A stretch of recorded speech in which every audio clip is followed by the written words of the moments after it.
As Mr. M stepped out of the main house, he heard a scream and saw someone tumbling from the wall. The fallen person was Trevor Kane's eldest son.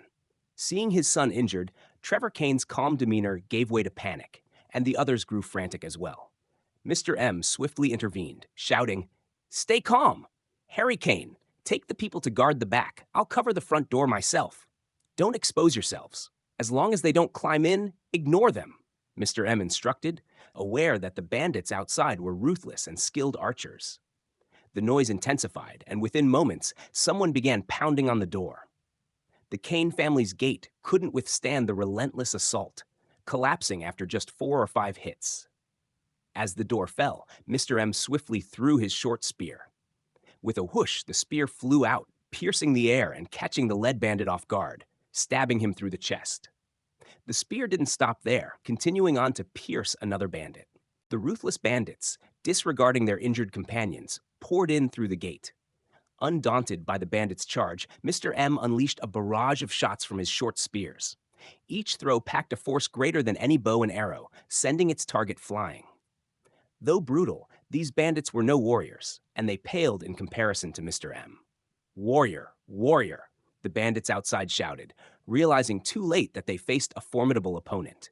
The bandits momentarily retreated, hesitant to rush in again. 6 bandits lay motionless in front of the gate, some dead, others wailing in agony. "Go call the boss! There are warriors here," one of the bandits yelled. A commotion erupted outside, and Mr. M's expression turned grave as he gazed at the empty doorway. Scar was coming. The bandits' reactions outside suggested Scar Lu was likely a warrior. Mr. M took a deep breath, his nerves on edge. This would be his first encounter with a fellow warrior. Rushing out wasn't an option. Inside the courtyard, he only needed to guard the door, but outside, he'd face a horde of bandits and potential hidden archers. Time ticked by, and an oppressive silence fell over the courtyard, with no one daring to breathe. The atmosphere was heavy with anticipation. About 15 minutes later, the sound of footsteps echoed outside, followed by a towering figure appearing at the doorway, Scar. Scar Lu sneered, his ferocious gaze fixed on Mr. M. "From D-Clan Village?"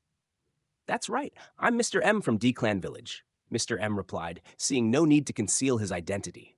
In the surrounding villages, only the D-Clan Village was known to have a warrior, making Mr. M's identity easily discoverable. As for traveling warriors, this area was far from major roads and county towns, making it an unlikely stop for passersby. "Ha ha! This is interesting!" Scar swung his massive knife, pointing it at Mr. M as he burst into manic laughter. Scar took a step forward and swung his knife with tremendous force. Mr. M narrowed his eyes, gripping the iron spear firmly with both hands. The core principle of the D family's spearmanship was to commit fully, to strike with lethal intent, and to exhaust all strength in a single, decisive blow. Without time to think, Mr. M's spear seemed to move on instinct, piercing the air with a sharp whistling sound. The shot was lightning fast, the snow-white spearhead blurring into a stream of light as it hurtled towards Scar's chest. Scar's crazed expression froze as he stared at the spear tip mere inches from his face. Too fast. Initially, Scar didn't take Mr. M seriously. However, he had underestimated Mr. M, who had put all his strength into this strike. With a soft thud, the snow-white spearhead pierced Scar's shoulder. Bright red blood splattered everywhere, with droplets falling onto the spearhead's gleaming tip. Despite his severe injuries, Scar, a fierce warrior, didn't show fear or panic. Instead, he unleashed a beastly roar and swung his knife at Mr. M. The blade clashed with the spearhead, sending sparks flying everywhere. Even with such severe injuries, he's still so ferocious, Mr. M thought, shocked as the impact sent him stumbling backward. Scar Lu seized the opportunity, showing no quarter. He swung his blade and stomped his feet like a tiger unleashed, his ferocity and brutality striking fear into the hearts of the young and strong men in the Kane family courtyard. For a moment, they were all pale with shock. The spear danced and swept across, its deadly trajectory aimed squarely at Scar Lu. An inch longer, an inch stronger. The spear's advantage in length proved decisive. Before Scar's blade could arrive, the spearhead had already struck his side. The 3-foot-long spear pierced Scar Lu's waist and abdomen with lightning speed. The bandits outside screamed in anguish at the sight. A group of bandits charged through the doorway like madmen, determined to fight Mr. M to the death. "Shoot!" Harry Kane yelled hastily from beside the courtyard wall. Several arrows flew out, but they had little impact.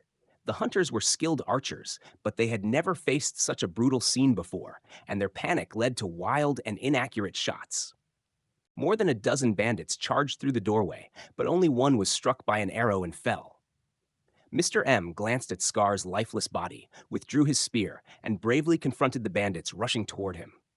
With his formidable power, Mr. M unleashed the D family's spear skills, which proved unstoppable. In the blink of an eye, over a dozen bandits fell to the ground, wailing in agony. The bandits outside the door dared not rush in, and the remaining ones fled in all directions like frightened birds. "Harry Kane, finish off the enemy!" Mr. M shouted, charging out with his spear at the ready. Now was the time to press their advantage and secure victory. Mr. M, determined to eradicate evil, had already begun his killing spree and wouldn't back down now. Meanwhile, Mr. M rushed to the Kane residence gate, only to see the bandits fleeing eastward through the village. He retrieved two short spears from his back and charged into the smoke with large strides. The sound of spear strikes filled the air, each one claiming a life. The remaining bandits fled in a panic, terrified. The dense smoke and flickering flames obscured Mr. M's vision. In that brief moment, the bandits had already escaped to the D-Clan village. As they got out of the village, they gazed up at the misty sky and earth, relieved to have survived the ordeal. But their respite was short-lived. In the swirling mist, shadowy figures emerged, brandishing spears as they charged toward the fleeing bandits. As Mr. M exited the Kane Clan village, he spotted Taylor D leading a group of young men from the D-Clan village, armed and eager to take down their enemies. Although the young men from the D-Clan village had never experienced the heat of battle, they had all trained in martial arts and fantasized about conquering the battlefield. Consequently, they approached the current situation with a different mindset than the young men from the Kane Clan village. They were ecstatic, howling with excitement, and rushing forward like wolf cubs. If not for Taylor D's restraint, they might have already surged to the front lines. The few remaining bandits were swiftly slaughtered. M. Taylor D, still calm and observant, spotted a figure emerging from the smoke, holding two short spears. He called out uncertainly, "Chief, it's me!" Mr. M quickly replied, aware of the poor visibility and potential for misunderstanding. As Mr. M appeared, the young men from the D-Clan village grew even more excited. They shouted, their enthusiasm palpable. Taylor D rushed forward, inspecting Mr. M for injuries. Relieved to see Mr. Wana M unscathed, he then asked, "What's the situation?"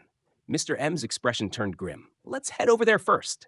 Mr. M had saved Trevor Kane's family, but many lives in the Kane Clan village had been lost to the bandits. A group of people followed Mr. M into the village, where the fire still raged and smoke filled the air. When Trevor Kane saw Mr. M and Taylor D, his eyes welled up with tears. "Let's put out the fire first," Mr. M said simply. The fire burned for a day and a night, finally being brought under control by dawn the next day. Most of the Kane Clan village had been reduced to ashes, with only a few houses near Trevor Kane's home remaining relatively intact. As morning light returned, the village seemed crushed by a massive weight, leaving everyone breathless. At the village entrance, rows of corpses lay on the open ground, elderly men with gray hair, young children, and many other lives lost in the ashes. Later, the Kane Clan village held a simple funeral and relocated the villagers' bodies to the rear mountain for burial. As for the bandits' bodies, Trevor Kane had already reported the incident to the authorities, and the county government would naturally handle their disposal. Scar, in particular, was a wanted individual with a 300-tael bounty on his head, a reward that rightfully belonged to Mr. M. After a brief conversation with Taylor D and Trevor Kane, Mr. M took Linlin D back to the D-Clan village. Although the bandits had been defeated, the Kane Clan village remained in disarray. Linlin D's pregnancy made Mr. M anxious about her staying, so he decided to take her back to the D-Clan village. With Wendy, Lee, and the youngest daughter to care for her, Linlin D could live a more peaceful life. As they rode the ox cart, Linlin D's face looked pale. The previous day's events had left her shaken, and she hadn't fully recovered. She was just a 16-year-old girl. Mr. M struggled to find comforting words, so he changed the subject. "By the way, did you finish the cotton-padded jacket I asked you to make?" "It's done. I brought it with me. Linlin D replied, pointing to the bag beside her. Perfect. It's been getting colder, so I'll send it to your grandparents tomorrow, Mr. M said. Linlin D's concern shifted to her mother's family. Have you finished making winter clothes for everyone? Mr. M smiled. Your sisters-in-law have prepared winter clothes, but I took on 2 apprentices recently, and they don't have any yet. Tomorrow, ask your brother to buy more cotton and cloth from the county town. You can stay home for a few more days and make 2 sets of winter clothes for them. Linlin D's eyes widened in surprise. Dad, you accepted disciples? Mr. M nodded. Their casual conversation continued until they returned to the D clan village. In stark contrast to the Kane clan village, which was still reeling in grief, the D clan village was peaceful and calm. After arriving home, Linlin D received warmth and care from her family, soothing her frightened heart. However, the D family's living arrangements were cramped, with no extra room for Linlin D. She had to share a room with Linda D and Big Teeth. As Mr. M looked at his lively family, he felt a sense of relief.